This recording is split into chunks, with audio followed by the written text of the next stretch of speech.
Today, I am pleased to welcome back to the Alloy platform, just in time for Sexual Health Awareness Month and Perimenopause Awareness Month, the sex detective herself, Dr. Rachel Rubin, a board-certified urologist and sexual medicine specialist. She is an assistant clinical professor of urology at Georgetown University and owns her private practice in the Washington, D.C. area. She is one of only a handful of physicians fellowship trained in male and female sexual medicine. Dr. Rubin is a clinician, researcher, and vocal educator in the field of sexual medicine. In addition to being education chair for the International Society for the Study of Women's Sexual Health, that is ISSWSH, she also serves as an associate editor for the journal Sexual Medicine Reviews. Her work has been featured in the New York Times, PBS, and NPR. And finally, I want to let people know that this webinar will be shared on our YouTube channel at the conclusion of this live, and that we're offering a perimenopause promotion starting today at myalloy.com. You may enjoy 40% off your perimenopause consult with one of our menopause specialists. The promotion runs through midnight, September 22nd, which is now World Perimenopause Day, and the code to use is Peri. Welcome again, Dr. Rubin. I always love speaking with you. To begin, Dr. Rubin, sexual health is a crucial yet overlooked aspect of women's well-being, especially during perimenopause and menopause. So to set the stage for our conversation today, could you share why it's so important for women to prioritize their sexual health? Yeah, it's a great question. And I think I'll start by saying that doctors are not trained to really give a crap about your sexual health. And that's a problem. I've never been asked in a doctor's visit about my libido, about my orgasm, about my goals, or what I care about from a pleasure standpoint. Have you ever been asked, Rachel? Never have I ever. Ever, right? And never has there been space in a doctor's office. Now, if I had asked the question, and this is what the research shows, doctors don't ask, patients don't ask because they're uncomfortable and they don't know even how to ask sometimes. And so we're left in this void. And yet sexual health is health. It is your well-being. It is joy. It is pleasure. It is really important. And if it's not important to you, then you're probably not on this webinar, and that's okay. If it's not important to you, it's not important. But the point is, if it is important to you and it's important to your partnership, then there should be a medical team that is there to support you, to help you, and give you education and evidence-based resources to help you thrive. And that's really what we do. Why we're speaking so loudly about this topic is because we are not even giving people access to really good information. Thank you. Dr. Rubin, when you see men and women all day, every day, what's the one thing you hear most from your patients about sexual health in perimenopause specifically, or menopause specifically? I think the most overarching thing that I hear from everybody is I don't feel like me, right? Mm. And there's this beautiful term that's being thrown out there called NFLM, not feeling like myself. And actually, when I know I've done a great job, and I'm not a magician, I don't make everybody perfect, but I have a hella good batting average. And what I use as my metric for success when I work with people is when people come back to me and they say, Rubin, I feel like me. Refills, please. Right? Like Yeah. that is, to me, those are magical visits of when they say, I'm back, baby. I feel like myself again. And so if you have a patient, this is why it's important to really get to know your patients, because many people, their goal is going to be osteoporosis prevention or to make their hot flashes go away.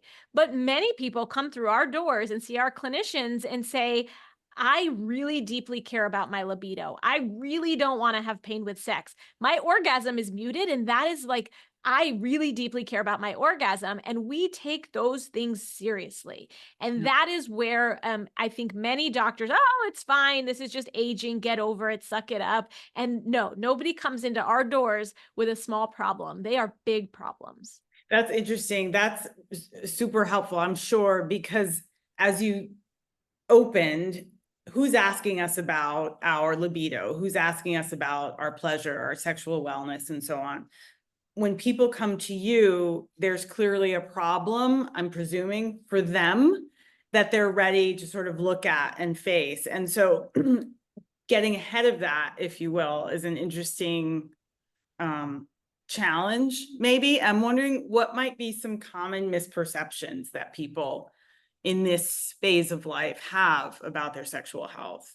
The biggest thing is people think, oh, it's just aging. This is a way of life. This is how it's supposed to be. Women love to suffer. It drives me nuts. They love to suffer. They wear it as a badge of honor. I didn't use any pain medication. I didn't take anything during pregnancy. I didn't use an epidural. I haven't slept in years, and look, I'm still the head CEO. Like, we gotta stop like making suffering like a badge of honor, right? This idea. And so losing your sexual health or your sexual identity, the idea that it has to be the case is BS, in my opinion. And it's an excuse. And and if it's not a priority, it's not a priority. It's fine, but admit that it's not a priority. If you don't blame your doctor for saying, well, my doctor didn't help me with this, so I guess I have to suffer. You have autonomy to see a different doctor or to educate yourself. That's probably why you're on these webinars right now. Is medicine broken? Hell yeah, it's broken. Can you always find the exact doctor to help you in the exact situation? It's challenging. That's why people like myself and my colleagues are working tirelessly to train doctors how to do this, to yell about it on social media, and to empower you to find clinicians that will truly give a crap and will work with you to get it right for you. Thank you. You segued right to my next question. You are a part of a community of face forward vocal advocates for education and taboo smashing in all areas related to sexual health. But for many, those taboos remain. Women feel embarrassed or unsure about seeking help. What advice might you have for those people, those listeners here who are hesitant to talk to their healthcare providers? This is where you're only hurting yourself. And this is I always joke, there's a superpower. Menopause comes with a lot of bad things. Perimenopause and menopause comes with a whole host of bad things: hot flashes, night sweats, dry everything, musculoskeletal problems, pain with cycle, all these bad things. But there is a superpower that comes with perimenopause. And I always joke, it's that you have no more F's left to give. That you get this energy and this confidence of like, I got to protect me. I got to do some self-care. You all of a sudden have this way of seeing like, it's time. It's my time. And so I would say the most important thing, but you got to educate yourself and invest in yourself. And that may be investing in better nutrition, investing in a set of weights that you could do weightlifting from home or go to the gym, investing in education about, it doesn't have to cost a lot of money, but investing in education, right, about this phase of life, which may be half your life. And so the education you do, the earlier you do it, the better like your outcomes are going to be. So I love talking to my 35, 38-year-old patients about perimenopause because I'm like, listen, it kind of probably already started, but like, we got to talk about the next 10 years, right? And no one's having those conversations about what's to come. There's what to expect when you're no longer expecting, right? What is the next phase? There's, so this is where that's where the social media people and my colleagues in this space are really filling a gap. And I think when you give, this is this wild concept that I figured out, when you give women, men too, but when you give women education, they make amazing decisions for themselves. Amazing. And Yeah. they don't all make the same decision, but they make amazing decisions for themselves. And that's all I'm asking, is that we give women education about this time of life, evidence-based education that is not just fear mongering, that is not just snake oil, but actual real information. And we also give them the information about the unknown, because there are a lot of things that we don't have answers for, or that there's not enough data, because guess what? These people listening, they're going to work in government agencies that are going to give funding. They're going to help change policy. They're going to help move things along, because we don't have all our questions answered. Dr. Rubin, take us now to sort of the anatomy and the science and what does start happening for some women, as you said, in their mid to late 30s. Take us through perimenopause as it relates to your health below the belt. My best example, the way I like to think about it, is kind of like a gas tank, right? So there is an empty gas tank, there's a full gas tank, there's a quarter tank. And perimenopause is sort of like you are trying to drive 100 miles an hour down a highway and you overflow your gas tank and then seconds later go to zero. And then you're still trying to like go 100 miles an hour. And then you get full again, so you go a little faster, and then you go to zero again. It is that start-stop overwhelming fluctuation that is not good for a car. It is not good. You're going to break your car if that happens, right? Right. And so when it can be a really crazy time of really high hormones and really low hormones, and it is often the middle, the space between that can come with a lot of symptoms. Think of it as right? You've got like receptors throughout your whole body, and they're getting full, and then they're getting empty, and then they're getting full, and then they're getting empty. And so your body is having to like work really hard, which can increase inflammation and autoimmune conditions. It can increase hot flashes and night sweats and bad sleep and irritability and anxiety and depression and all of these things. And everyone just gets told they're not doing enough yoga, they're not doing enough breathing, their stress is too high, which of course that's true. But there is biology here that's happening. And so it has to do with estrogen going crazy and progesterone going crazy. But testosterone also starts to drop in your 30s. And testosterone is really important for libido, but it's also important for the genito and urinary tract systems. And so I'm a urologist. I care deeply about sex because that's, sort of what my training is in. But that being said, urinary tract infections are killing women, and so using, the changes in hormones are causing things like urinary tract infections and things like that. So that's the biology. Now in menopause, it all stables out, but it stables out at zero. So your gas tank stays at zero and it doesn't go anywhere. So when we are treating patients, I'm often talking to them about just putting some gas in the tank, right? Just get you some gas in the tank. And sometimes it's more than one thing, because like in your shower, you've got shampoo and conditioner and face wash and shave gel, and you've got all these bottles. You don't just have one bottle in your shower that does all the things. That's crazy talk. And similarly, in menopause, you may find that your new regimen has a few things to it. You may have some skincare. You may have some progesterone and estrogen and testosterone. You may have vaginal forms of it too, because just because you're on whole body hormones, you still likely need and is safe to take vaginal hormones to prevent urinary tract infections. And so filling your gas tank becomes important because your ovary is no longer keeping up. And so there are health benefits to taking hormones. And this idea that there are no risks to not taking hormones, there are risks to not taking hormones, things like osteoporosis, urinary tract infections. And so we don't talk enough about the risks of not considering hormone therapy. Are there risks to taking hormone therapy? Of course, you have to have there's risks of taking Tylenol, for goodness sake. There's risks to not taking Tylenol, right? Yeah. So you have to understand that everything in life is risk and benefit, and understanding that there's nuance. And that's why you have to have a good relationship with whoever is taking care of you, so they can know you and say what makes sense for you in this moment in time. Because Instagram, I'm sorry to talk so long here, No, but I love it. I had a patient. I love this patient, and she found me from Instagram, and she follows all my friends on Instagram, and she has a very complex medical story, very complex, not like anything I've ever heard before. And she is looking for the answer on Instagram that is going to answer her specific question to make her feel comfortable about the decisions that she chooses to do. And she can't find it. And she's obsessing, and she's scrolling through every comment of every doctor. She said, but this doctor says this, and this doctor says this. I said, you're not going to get because no one has your answer, right? Science doesn't even have your answer yet. And so you are going to have to make a choice and say, you know what? I've done my research. I feel comfortable with my decision, whatever that decision is, and you got to move forward. Right. And I think that is the challenge of social media, because you get lots of information, but you want your question answered. Yeah. You want to know if your Aunt Sally's medical history affects what you do.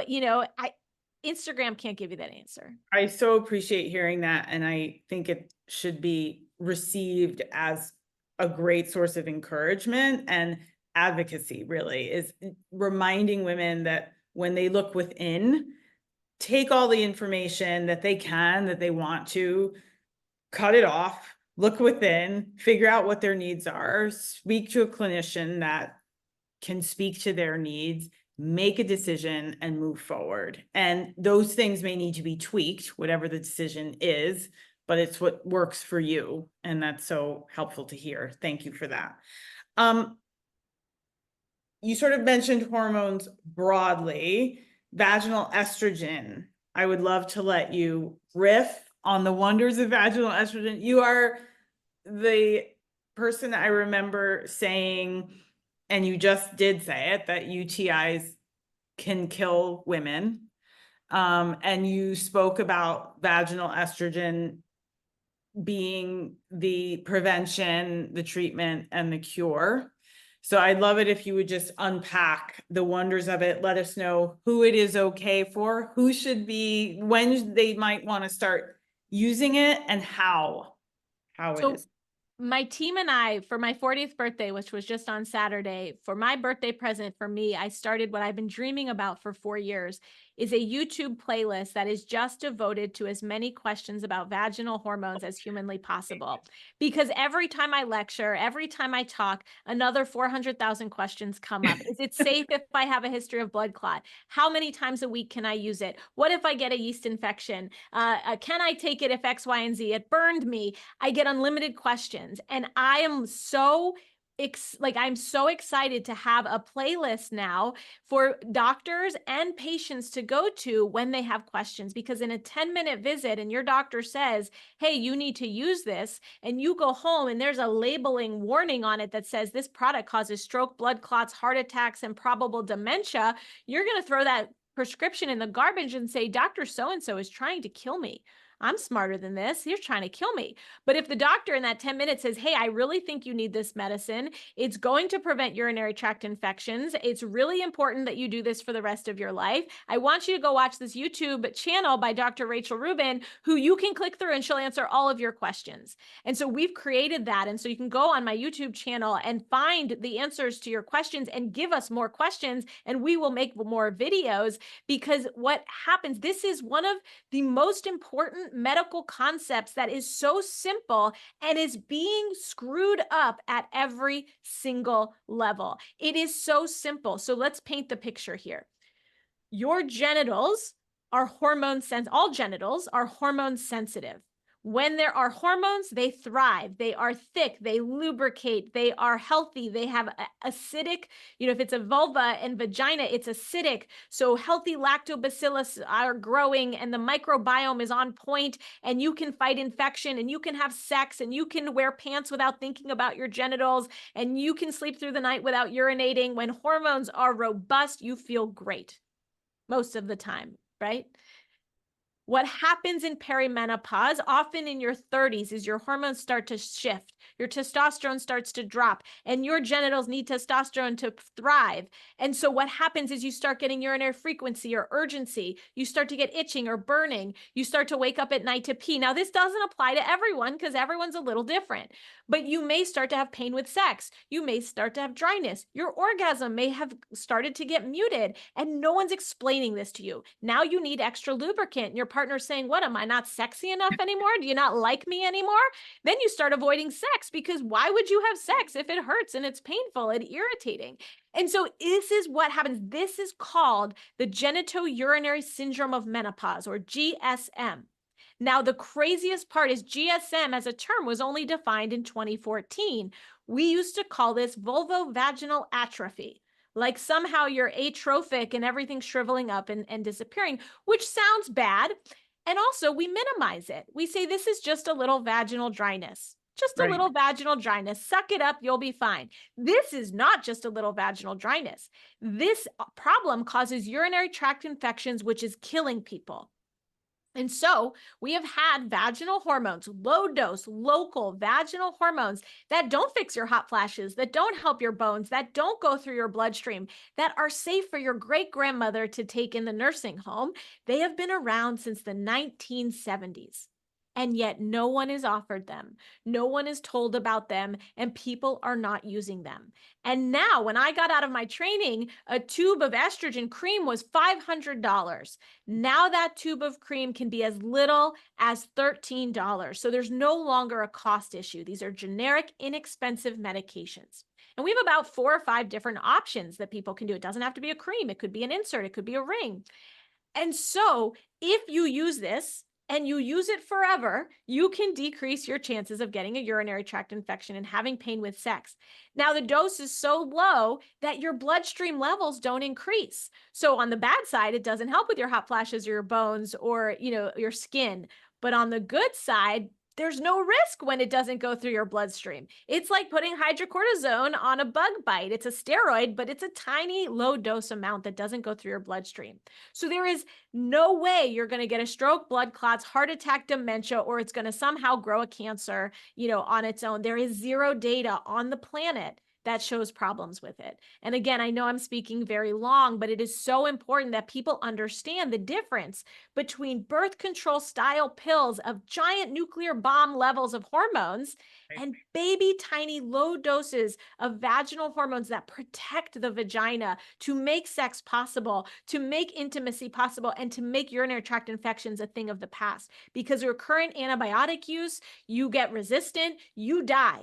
Right? And so we published a paper that shows we could save Medicare between $6 and $22 billion a year, if women had access to vaginal estrogen or vaginal DHEA therapy. And so our YouTube channel goes into all the nitty gritty of these, and we're just getting started.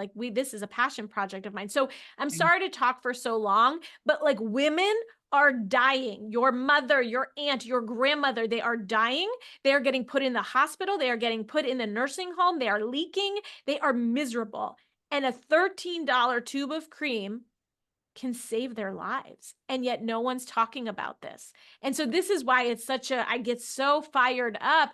And every time I post about this on social media, and I post a lot about, I know some of you are rolling your eyes because I never stop talking about this.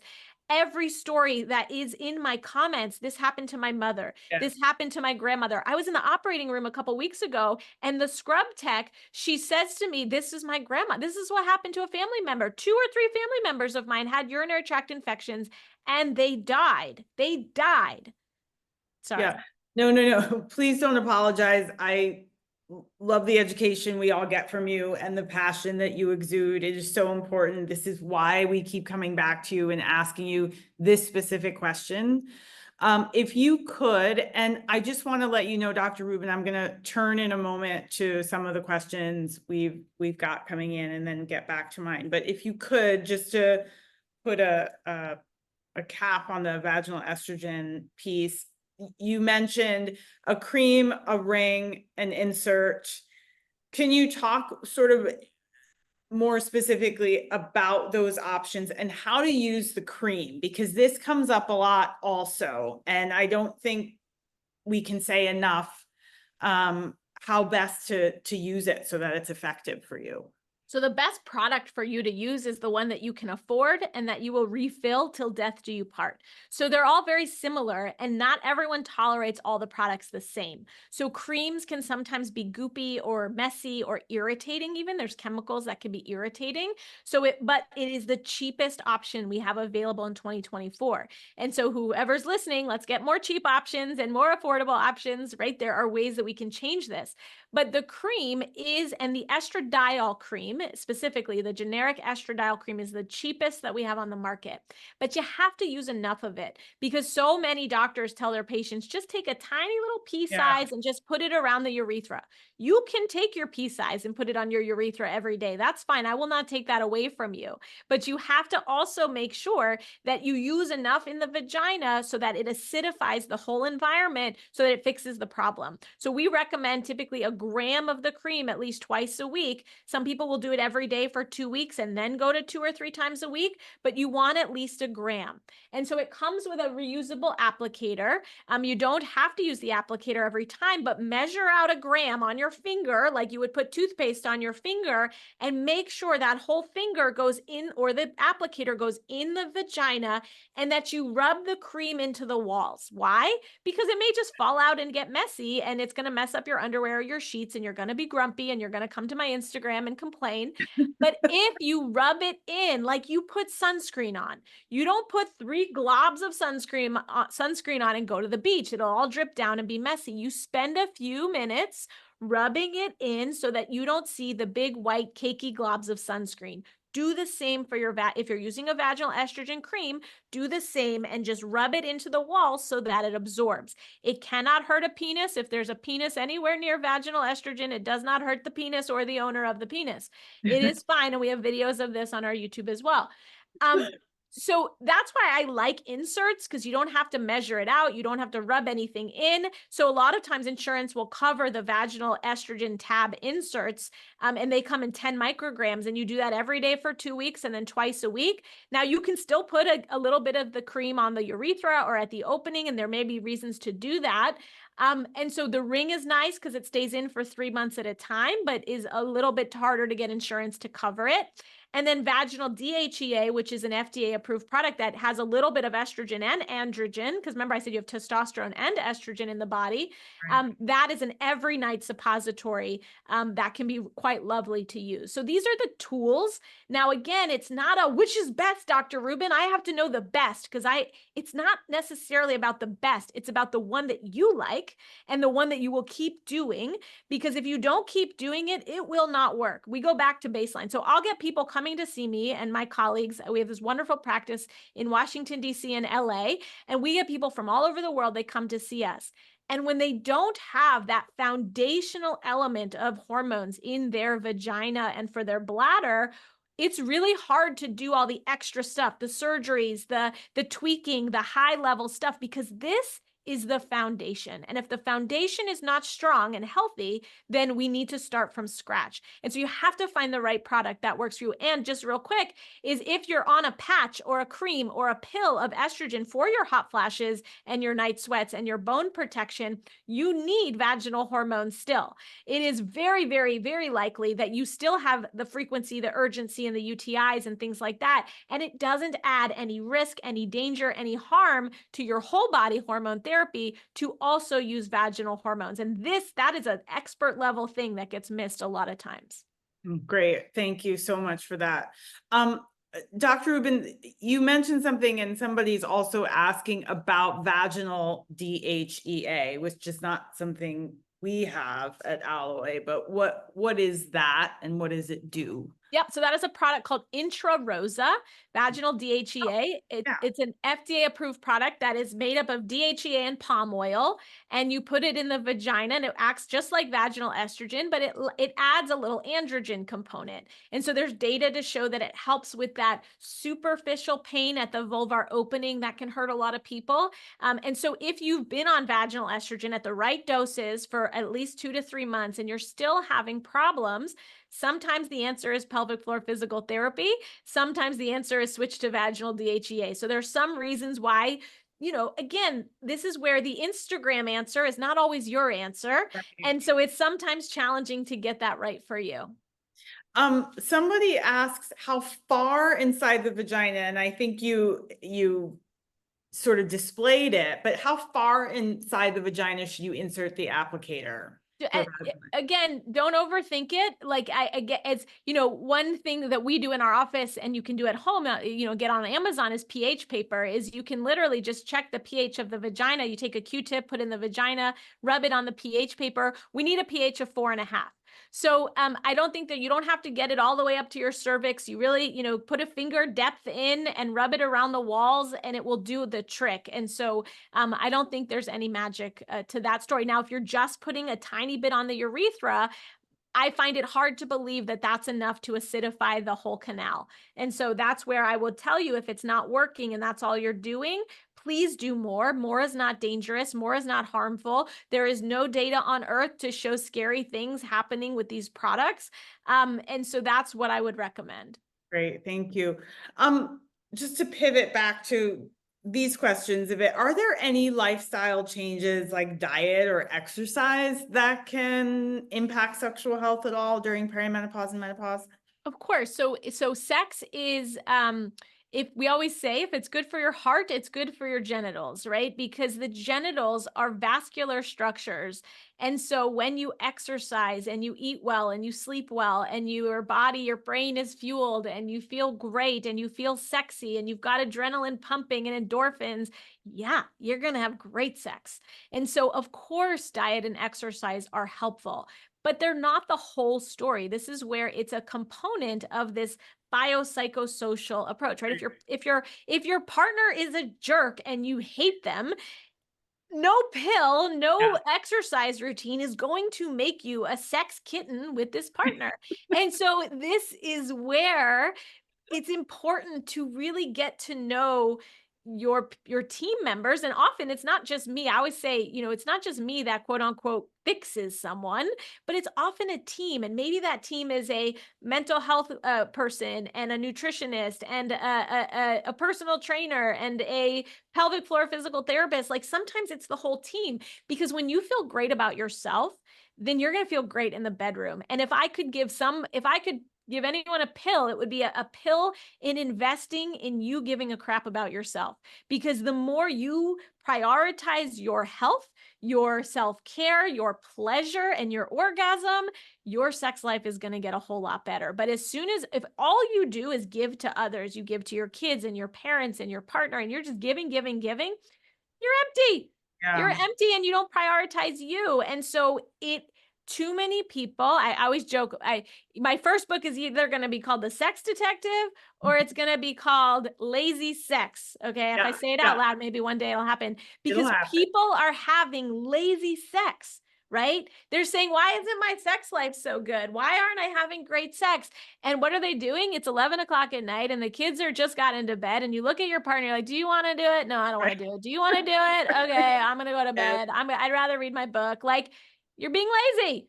And it's okay. There is a role for lazy sex, but you can't expect sunshines and unicorns if you're not putting any effort into the sunshine and the unicorns. I so appreciate you amplifying that message that there is a whole you approach to having great sex. So it may be a team that or at least attention to several aspects of your life that allow you and contribute to your ability to have the sex that you want to have. You mentioned pelvic floor exercises, and I would love it if you would explain how not just the physicality of the pelvic floor, but sort of how you can think about if your pelvic floor is getting in your way. So your pelvis, all pelvises, if you have a pelvis, you have a pelvic floor. So your pelvis is lined, it's like a bowl. And if that bowl is lined with very thick muscles, okay, like layers of thick muscles.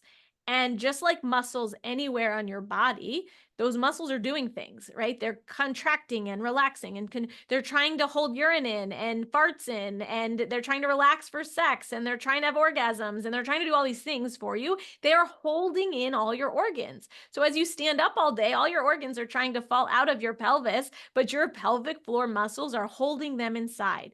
And we do not do enough to thank our pelvic floors or to exercise. We can think about our biceps or our quads, but no one is teaching us, not enough people are teaching us about our pelvic floors. And then we go ahead and do crazy things like putting watermelons through our pelvic floors, either through the vagina or through the abdominal wall muscles, which are connected to the pelvic floors. And still nobody talks to us about the importance of the pelvic floor. This is the insanity of 2024, is that you give birth to these giant watermelons and nobody talks to you about rehab.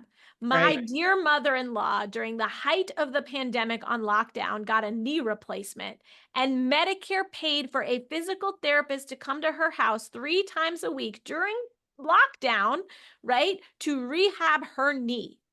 And yet you give birth to a watermelon and you leak and and you have no control of your bowels and your, vagina's falling out a little bit and all of these things are happening and no one talks to you about rehab. This is criminal. And so pelvic floor physical therapists are the geniuses and sort of the support team that you don't even know that you need to help you understand. They're the personal trainers for your genitals and your pelvis. So that's going to help with urination. It's going to help with bowels. And so constipation. Actually, we had a neighbor. Listen, I'm always talking about this at soccer practice. I think that the dads are like pushing their wives towards me of like, hey, go talk to her. She's going to help. But I had a mom at soccer practice just this week said, I have horrible constipation. And ever since my C-section, I have horrible constipation. No one can figure me out. I've been to every GI doctor I can find. And I said, well, what has the pelvic floor physical therapist said? And she looked at me like I was crazy, like I said a word she had never heard before. And so I was like, oh, that's great. We have another thing to try to help with your constipation. And I think it's going to be life-changing for her. But that was because I happened to be nosy on the soccer field. I bless your nosiness on any field. I feel like you maybe almost want to suggest that as all of us should be using vaginal estrogen, we should also spend time looking for and going to see a pelvic floor specialist. Is that so? I think there is no one on earth who couldn't benefit from a consultation with a pelvic floor physical therapist. Now, it's finding one who takes your insurance and finding one who has available appointments, because this is a relatively new field of physical therapy, and it has grown drastically and really improved over the last decade. It's been amazing to watch. And this is actually an area where Instagram, I always joke, you can get incredible education on Instagram about pelvic floor physical therapy and menopause if you just follow the right people, but there's really good information out there. But that's actually a really important point, Rachel, is that it is dangerous, I would argue, to get all of your education about menopause and physical therapy, pelvic floor physical therapy, just from the internet, because some people, their muscles are too tight and they need to learn to relax them. And Right. some people, their muscles are too relaxed and they need to tighten them. And some people are in between. And so you really need to work with someone who can understand your body, right? Because your body is not like anybody else's body. So Right. that's where I do think it's helpful to find an actual human who can look at your pelvis and hear your story and optimize your goals. Like, I don't want to leak anymore, or I want my orgasm back, or I don't want to have constipation, right? And really work on your goals. Thank you. Dr. Rubin, I have a question about lube, and I'm also going to ask, is this person's question, is it safe to just use KY jelly during sex to alleviate the dryness? So if you could speak to lubricant, maybe versus vaginal estrogen, or as well as, and what's for what and who and all of that, break those down for us. Absolutely. So moisturizers and lubricants, so far the guidelines as we have them will say, oh, first line therapy is moisturizers and lubricants. And if your symptoms are bad enough, you should consider vaginal hormones. Here's where I want to light all that on fire and burn it all to the ground. Do it. Because I'm not here to say anything bad against moisturizers and lubricants. They have a role, okay? And the best example I can give is, listen, I am a very pale person who is afraid of the sun, right? If I go to the beach on a 127-degree day and the sun is just blazing, and I go to the beach and all I have on my face is a nice moisturizer, right? I'm doomed. I'm hosed. Okay. So that moisturizer might feel good and my skin may look all poppin' and feel really good, but that will not protect me. Okay. It won't fix the problem. It won't prevent me from getting charred by the sun. Right now, if I use an SPF 3 million, because that's what I need, and has a moisturizer in it, or I use a moisturizer on top of my SPF 3 million, that is sort of the ultimate protection. So lubricants are fabulous. So what's so funny about lubricants is if you take a group of people who have no problems with sex, they're like, sex is great, we love sex, and you give them lubricants, they're like, sex is amazing. Sex is so much better, right? It makes sex even better. Right. But if you give someone who's got 8 out of 10 pain, and genitourinary syndrome of menopause, and you give them a lubricant, it will go to like 5 out of 10 pain. So that's still pain, right? Like you go from 8 out of 10 to 5 out of 10, you're still not happy. But if you use vaginal hormones and then you still may need a lubricant, that's not to say you wouldn't leave it, but maybe now you'll be the person who's got no pain and then even better sex with the lubricant. That's the goal. And so by doctors just telling people to use a moisturizer and lubricant, there is no data on earth that shows that moisturizers and lubricants prevent urinary tract infection. And when it comes to me trying to save your life, right? Yes, I want sex not to be painful. Yes, I want your orgasms to be amazing because you deserve that. But I'm trying to save your life. And the only thing, the only probiotic that exists, the only essential oil that exists, the only pure, true thing that exists is vaginal hormones, estrogen or DHEA. And until there's any data to show that there's something else that even moves the needle, I am going to be yelling and screaming about this, and probably until the day that I die. It will say on my tombstone, like, please, here's this prescription for vaginal estrogen, right? Thank you, Dr. Rubin. Okay, another question for you. I've been using vaginal estradiol generic Vagifem for years, and thanks to you, I also learned to check my own vaginal pH. Mine is 4.5. I also have lichen sclerosus. 10 plus years ago, when I was prescribed with lichen, I was prescribed a topical compounded estradiol testosterone cream on the vulva and perineum. Recently, she learned from someone else that the mucosal skin has receptors for estrogen. Essentially, I think, would women with lichen sclerosus, as well as women in perimenopause and menopause, benefit from topical estrogen to the vulva? How much?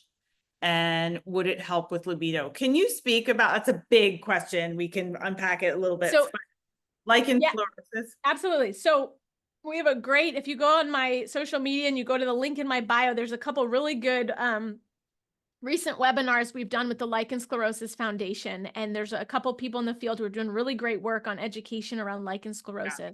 And so lichen sclerosus is an autoimmune condition that can cause a lot of inflammation and scarring of the vulva. So the labia minora really shrivel up, not just the way they do in menopause, but they really, and then you can get scarring around the clitoris to make it so that the clitoris, you can't get to the head of the clitoris, so you can get muted orgasms.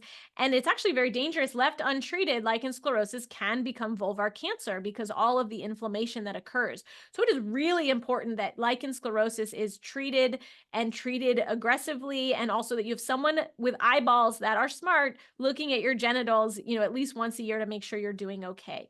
And it can cause a lot of itching and irritation and burning and things like that.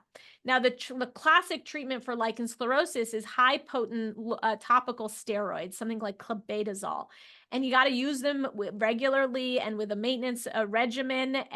But the thing that is often missed in lichen sclerosus is that you're not using enough hormones, because while the steroid thins out the tissue and decreases the inflammation, you need the hormones to bulk up the tissue and keep it as strong and healthy and plump as possible. So it is really important that we do both of those things.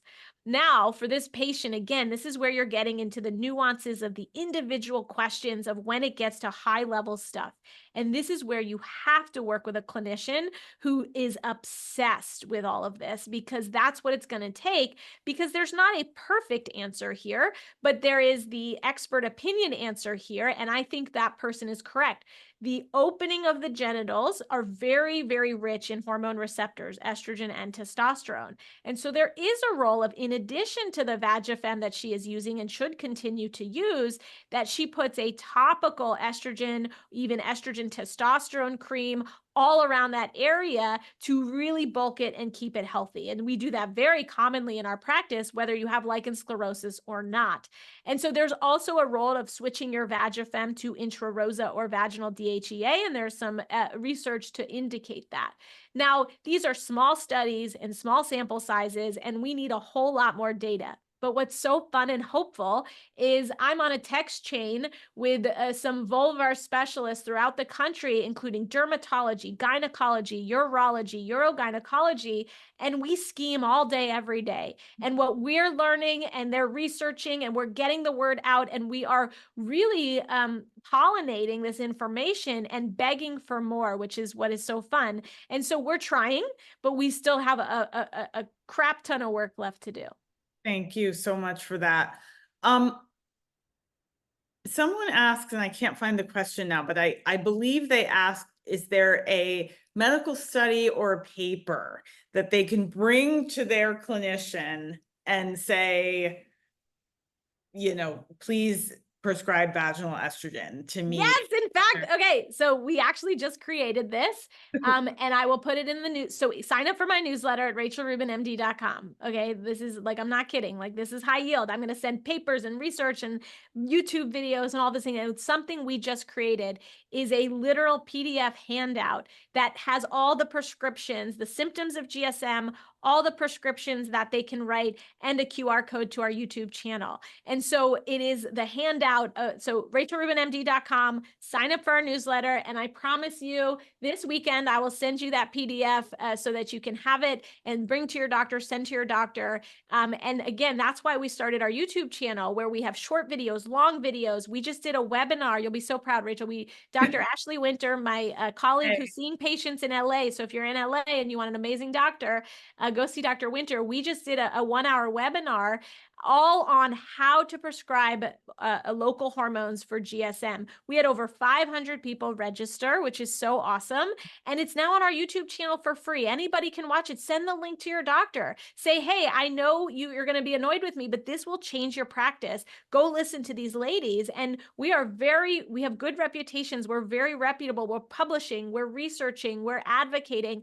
We are the people to watch sort of in this space for this problem. So again, rachelrubinmd.com, sign up for our newsletter, and we're happy to give you that information. Thank you so much. You are the consummate educator of educators, and I am so grateful for it. Returning back to pelvic floor therapy, someone asked, and you did mention that it helps with constipation. This person's asking about constipation after C-section. What is the anatomy, physiology behind that? Yeah, so there's probably different causes. And so one of the most common things we see about constipation is y'all are tight asses after C-section. Like, no offense. Like, I'm in DC. Like, can I say that on YouTube? Everybody's in DC. Everybody's a tight ass. And I mean that in all seriousness, really, because what happens is the pelvic floor muscles, they are so tight, right? They're so tight and they're under so much tension. And so they cannot get the poop out because they are not relaxing enough to let it all kind of empty. And so listen, you've had a watermelon pushing on your pelvic floor for 9 months, and then you give birth and it comes out your abdominal wall muscles, which are sore and uncomfortable, your hips, your pelvis, your back, everything is just trying to figure itself out again. You need a coach, you need a rehab specialist who can help get everything moving.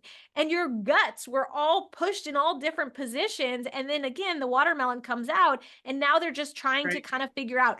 Hormones are also kind of important here. If you're breastfeeding, we just published a paper on a new term. So GSM is genitourinary syndrome of menopause. Well, guess what, people? We just published GSL, which is genitourinary syndrome of lactation. So if you just had a C-section and you're breastfeeding, guess what, friend? You're in menopause and you're going to have the same symptoms of GSM, including constipation. And so there are hormone receptors throughout your bowel as well. And so as you are breastfeeding, you may notice that your bowel issues change. The gut microbiome is sensitive to hormones, just like the vaginal microbiome is sensitive to hormones. And so again, things like squatty potties, things like eating enough fiber, things like working with physical therapists, those will all help with constipation. Awesome. Thank you. I noticed someone asked, sorry to kind you of. You see what I mean, by the way, the more I talk, the more questions we get, Well, which that's is the way I like it. which is the challenge. Like I just know. confuse, Oh my I just God. confuse people. Yeah, I didn't realize we're short on time already too. Does physical floor therapy require an internal exam? This is good for people to know. They don't, yes, the only way to access the pelvic floor is likely through the rectum or the vagina to fully access. Now, you can do a lot of physical therapy without the internal exam.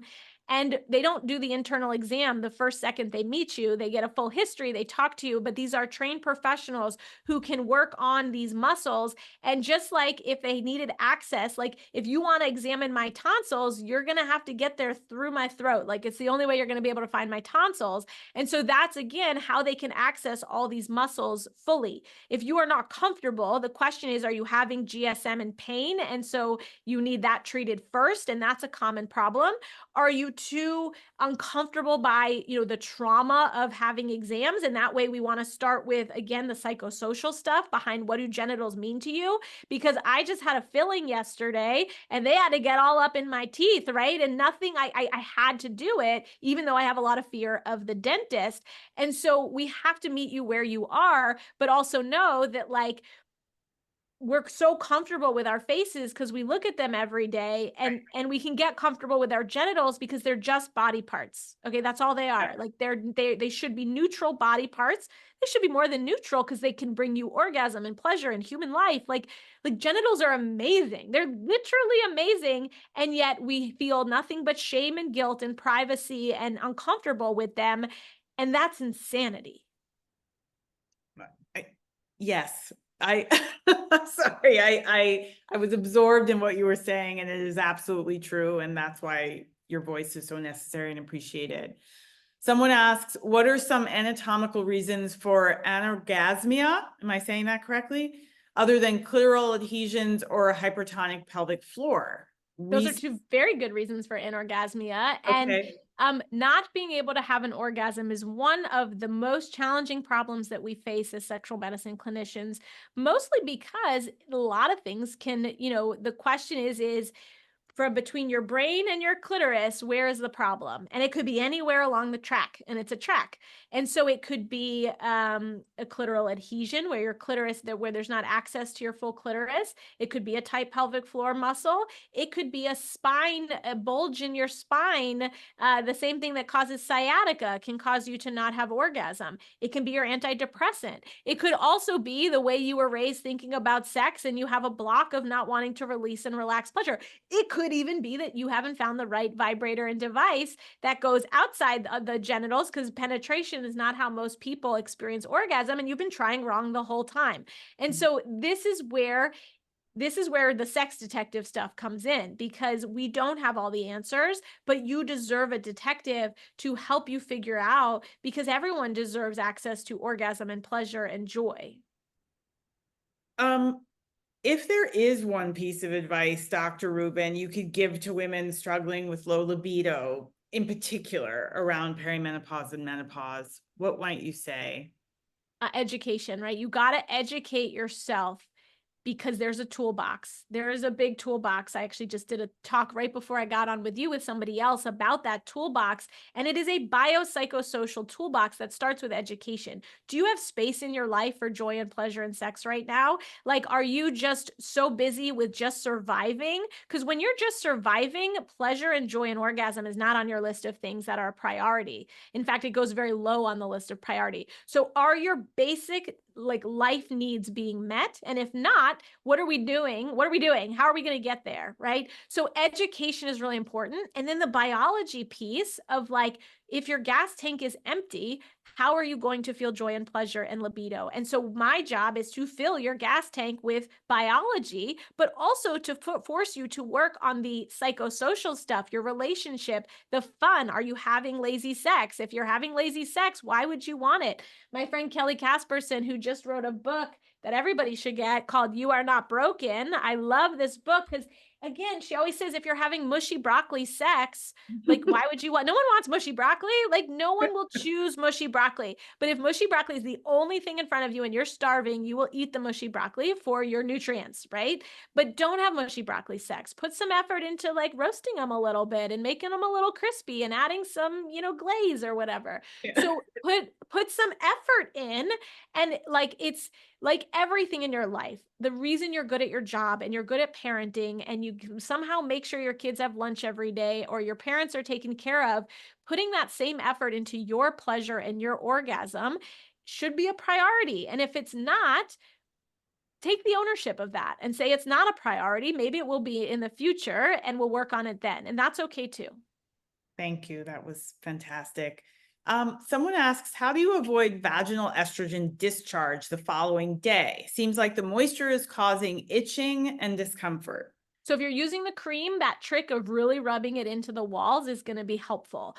If you can switch to an insert or a ring or something like that, you may find that there's a little bit less mess going on. And so work with your doctor to figure out what is the right one for you. And I have patients where as long as they know the toolbox, they'll say, I want to try this one. Now I want to try this one. Now I want to try that one. And that's okay too. You may, and I find that also with whole body hormones. Some people start with the patch, then they go to the ring, then they go to the gel, then they go to the, they kind of move around to figure out what they like. And the more you educate yourself, the more you know that you do have options. Right. Can you use coconut oil for lubricant? Is this safe? I see this question a lot. Yeah, absolutely. It is coconut oil is safe. It's in fact that intra rosa is palm oil as the base, and so coconut oil can be a nice lubricant. If it itches you or burns you or anything like that, again, a lot of times think of that sunburn. Does the tissue have the right hormones to feel strong and healthy? If it doesn't, then anything that touches the area is going to hurt and burn and irritate you. But yes, coconut oil is a fine lubricant to use. And many of our patients use it. There's not unlimited data of any kind, by the way, of any lubricants or moisturizers. So we recently reviewed the literature, and it is pretty abysmal. Like the data on lubricants and moisturizers is not robust. It's not good, and it shows like in small studies, yeah, it helps a little bit with pain with sex. It helps a little bit with the dryness, but it's like there's not unlimited robust data on the safety and the efficacy, and they're not without side effects, because if your tissue is thin, raw, and irritated, and you put a lubricant with chemicals on it, that's going to burn. And so they are not without harm. And I think we think of lubricants as, oh, these are harmless. They're not harmless. Right. Someone is asking, a few people I think have asked about how to find a pelvic floor therapist, and insurance and sort of that piece. Yeah. There's a great website called apta.com. That's the American Physical Therapy Association. There's another website called Pelvic Guru, which I like because it has a nice find of a provider from physical therapists, and they list. And so those are kind of my two favorite resources for that. Thank you. If you're progesterone sensitive, what is the best vaginal option and delivery? Is it oral progesterone inserted vaginally or synthetic progestin like a PATH or IUD? Okay, well, the thing is progesterone sensitivity and vaginal hormones are a pretty separate topic. Now, progesterone sensitivity is hella frustrating and super annoying and can be really tricky to manage. We like, sometimes an IUD can work. We love IUDs. Sometimes a progestin can work. Sometimes using vaginal progesterone can work, but none of those are going to fix the genitourinary syndrome of menopause. That's going to be the local vaginal hormones. And you don't need progestin or progesterone if you're just using local vaginal hormones. It's when you're using whole body hormones like a patch or something like that, that you're going to need a progestin to go with it. So I hope that's helpful, but they're a little bit separate topics. Okay. Someone says, I'm an occupational therapy student completing my capstone project over perimenopause, menopause. This sort of brings us back to the entire conversation. Do you feel that vaginal hormones address all symptoms related to perimenopause, menopause? If not, what are those symptoms and what other interventions do you feel address them? This kind of brings it back to the beginning. I know that's a big one. All right. What a good question. So it's really important to know that no, vaginal hormones do not fix all of the symptoms of perimenopause and menopause. Far from it. They fix some dangerous ones like urinary tract infections. They fix some of the pain ones, so the pain with sex, the dryness, and they fix some of the urinary symptoms, the frequency, the urgency, and they can help with leakage. Not always solve it, but can help with a component of it. But menopause and perimenopause comes with a gajillion symptoms. And we're just starting to learn about this, ranging from osteoporosis and osteopenia to frozen shoulder to hot flashes and bad sleep and irritability and dry eye and dry skin and IBS and all of these NFLM, not feeling like myself, is a very real chemical. It's a very real problem, and it should be a medical diagnosis in and of itself that is hormone based. yeast, right? The changes in hormones. And so that's where systemic or whole body hormone therapy comes in and should be discussed and in a shared decision-making way with you as a person, because you deserve options. And for some people, they may choose nothing, and that's fine. Some people may choose birth control pills, which can have side effects and risks by itself. And some people choose, standard hormone therapy. And so what's so fascinating about this whole topic is that there is a toolbox, a relatively large toolbox to help women. And data from just this week at the menopause meeting shows that 1.8% of women are being offered this treatment. 1.8% of women. So even though Rachel and I feel like we are screaming from the rooftops and we just say the same thing over and over again, we are helping 1.8% of women. That is so bad. That is so bad. Like, that statistic keeps me up at night, right? Yeah. Yeah. And I think it's important for you as a clinician and me as an advocate, as best as I can be, to be aware of that, because there is still so much amplifying we have yet to do, so many people to reach. Just a couple more questions, Dr. Rubin, before I let you go. Are there any downsides to vaginal estrogen? No, there's no downsides. Occasionally people get yeast infections initially as their body's acidifying. We have a good YouTube video about this. Keep going, treat the yeast infection, don't stop. 2 to 3 months, it will magically, even itself out, and you won't get chronic yeast infections, I promise. Yeah. And so is there any downside? Not that we know of. There is no data to show mortality of any kind. There's no data to show blood clot risk. There is breast cancer data to show that people with active breast cancer die less with vaginal estrogen. There's even data to show they have fewer heart attacks and strokes using vaginal estrogen. My thought is because they're way more active and they're running around and having sex and their hearts are better. But there is no data really to show major harm. There is still a group of oncologists who are nervous about people on aromatase inhibitors because they're really trying to get all the estrogen out of this person's body. So that's the only situation where we should talk as a team, because your urinary tract infections are actually really important too. So that's where shared decision-making comes into play. But there is actually no human on earth who is absolutely no, you can't have this with your body and you shouldn't do this with your body. Right. Thank you. You say that so well over and over and over again. There's no hard no when it comes to vaginal estrogen, especially. It's more of a pause. Let's have a conversation a little more and then get on with it. If there's one thing, Dr. Rubin, that women should stop doing immediately to improve their sexual wellness in perimenopause and menopause, what might that be? Focus on your pleasure, what you desire, what makes you happy, what brings you joy, and make space for that. Whether it's 10 minutes a month, 10 minutes a year, whatever feels like something that can fill your cup and that can bring you joy and pleasure. And if you're not interested in any of it, who cares? Then forget about it and forget we ever had this conversation. It only matters if it matters to you. Yeah, thank you. Stop energy outputting. And finally, is there anything I've missed? I'm sure there are 100 things, and we will speak again, that you want to leave us with. No, I just am grateful for the platform and for people getting good information, and people can certainly sign up for our newsletter, come see us in DC or LA, I definitely look at our YouTube channel and Pleasure. Subscribe. Pleasure always. I hope you will also, if you haven't yet visited myalloy.com, take advantage of the, the promotion that we're offering through the 22nd.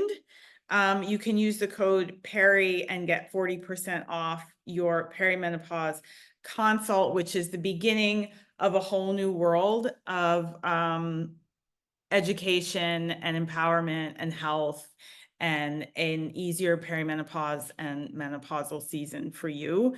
Dr. Rachel Rubin, always a pleasure to speak with you. Thank you so much for joining us today. Thank you for everyone who came. This will all be up on our YouTube channel within hours at most, so you can watch then and there, and I encourage you to subscribe as well. Okay, bye everyone. Thanks so much. Bye, Dr. Rubin.